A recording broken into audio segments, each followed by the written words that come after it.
என்னது இது? ஒவ்வொரு வருஷமும் லவர்ஸ் டே போய்கிட்டே இருக்கு, நம்மளும் லவர் இல்லாம சிங்கிளாவே போய்கிட்டு இருக்கோம். இனி வெயிட் பண்ணா வேலைக்கு ஆகாது. யோ நைனா. என்னடா? யோ, உனக்கும் வயசாகுது எனக்கும் வயசாகுது. பேரம் பேத்தி பார்க்குற ஆசையெல்லாம் உனக்கு ஒன்றும் இல்லையா? இருக்கு. இப்போ அதுக்கு என்னன்றா? அப்புறம் ஏதாவது பொண்ணு இருந்தால் நிச்சயம் பண்ணிவிடியா? இந்த லவர்ஸ் டேக்கு நான் ஒன்றா சுற்றுவோம்ல. எது நிச்சயம் பண்ணவா? உனக்கு பின்னாடி பிறந்தவங்க எல்லாம் கல்யாணம் ஆகி குழந்தை பெற்று டைவர்ஸ் பண்ணி இப்போ அடுத்த கல்யாணத்துக்கு ரெடி ஆகிட்டு இருக்காங்க. நீ என்ன லவர்ஸ் டேக்கு ஆள் செட் பண்ணுற சொல்லி என்கிட்ட கேட்டுட்ருக்க? என்ன பண்ணுறது, எனக்கும் பார்க்க வெறிதான் ஆகுது. இதோ இது வந்து எதிர் வீட்டில் இருக்க குட்டி குஞ்சா, நான் திண்ணையை பிடிச்சி நடக்கும்போது அவன் என்னையை பிடிச்சி நடந்தான். இப்போ மூணாவது புள்ள வந்து சாலை ஊற்றுட்டு போகிறான்.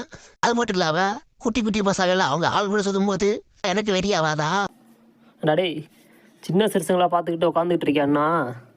இப்போ வேறு வேலை இருந்தா பாடுறா. ஏன்னா கம்மிட் ஆனா அவங்களே சின்னஞ்சிருச்சுன்னா, கம்மிட் ஆகாமல் சிங்கிளாகவே இருக்கிற நான் அவங்கள விட சின்னஞ்சிருச்சானேனா?